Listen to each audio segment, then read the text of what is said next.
Assalamualaikum warahmatullahi wabarakatuh. Perkenalkan, nama saya Sundusia dari Program Studi Ilmu Komunikasi Universitas Terbuka Serang. Video ini dibuat untuk memenuhi tugas 1 mata kuliah logika.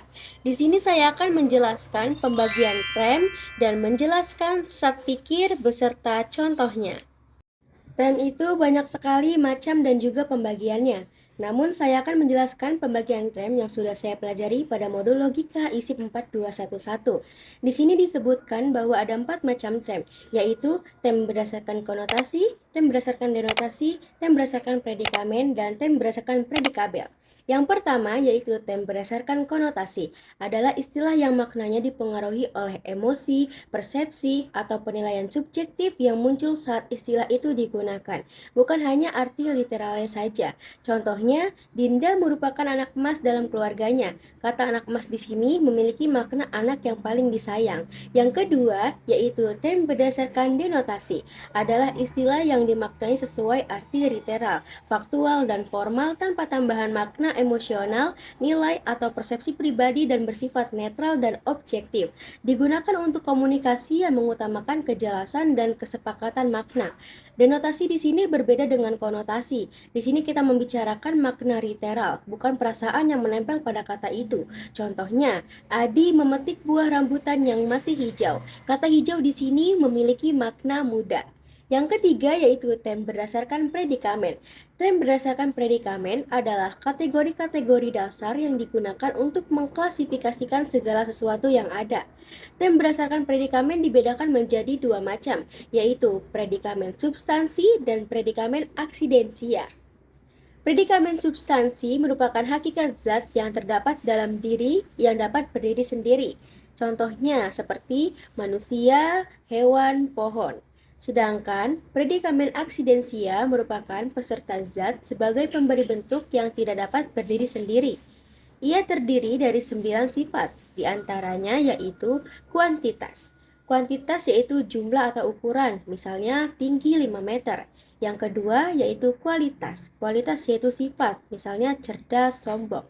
Yang ketiga yaitu relasi. Relasi itu hubungan, misalnya ayah dari. Yang keempat yaitu aksi. Aksi itu kegiatan, misalnya membaca. Yang kelima itu pasti, keadaan dikenai tindakan, misalnya dipukul. Yang keenam yaitu waktu, kapan, misalnya besok. Yang ketujuh itu di mana, misalnya di kampus. Yang kedelapan posisi keadaan, misalnya berdiri. Yang kesembilan kepemilikan, memiliki sesuatu, misalnya mengenakan sandal. Yang keempat yaitu term berdasarkan predikabel. Predikabel dimaksudkan cara menerangkan sesuatu. Predikabel ini ada 5 macam, dua antaranya mengenai zat, yakni genus dan spesies. Tiga diantaranya mengenai sifat, yakni diferensia, proprium, dan accidens. Genus adalah himpunan menunjukkan hakikat bersamaan maupun bentuk tetapi terpadu oleh persamaan sifat. Sedangkan spesies adalah himpunan sesuatu yang menunjukkan hakikat bersamaan bentuk maupun sifatnya sehingga dapat memisahkan dari lain-lain golongan. Yang ketiga yaitu diferensia. Diferensia adalah sifat pembagian pembeda yang menunjukkan hakikat suatu golongan sehingga terwujud kelompok tersendiri. Yang keempat yaitu proprium. Proprium adalah sifat khusus sebagai predikat yang niscaya terletak pada hakikat sesuatu diri sehingga dimiliki oleh seluruh anggota golongan. Accidens. Yang terakhir adalah accidens. Accidens adalah sifat kebetulan sebagai predikat yang tidak bertalian dengan hakikat diri sehingga tidak dimiliki oleh seluruh golongan. Di sini juga saya akan menjelaskan sesat pikir beserta contohnya.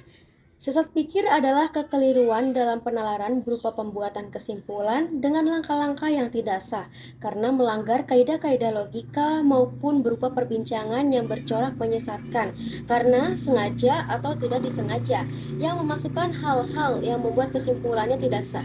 Menurut para ahli logika, umumnya dibedakan menjadi 3 jenis, yaitu sesat pikir formal, sesat pikir informal, dan sesat pikir material.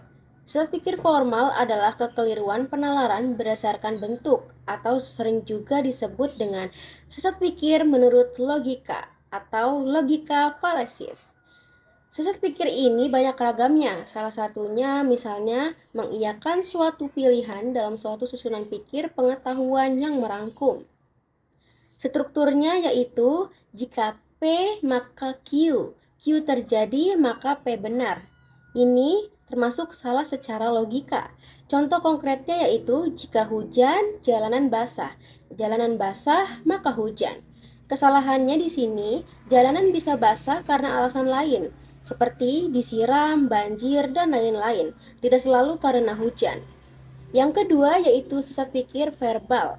Sesat pikir verbal adalah kekeliruan penalaran berdasarkan kata-kata, yakni bertalian dengan penggunaan yang salah atau kemakna gandaan dari sesuatu kata, yang dikenal juga sesat pikir arti kata, yaitu semantik falasis. Contohnya, tiap pemain tim sepak bola itu hebat, maka timnya pasti hebat.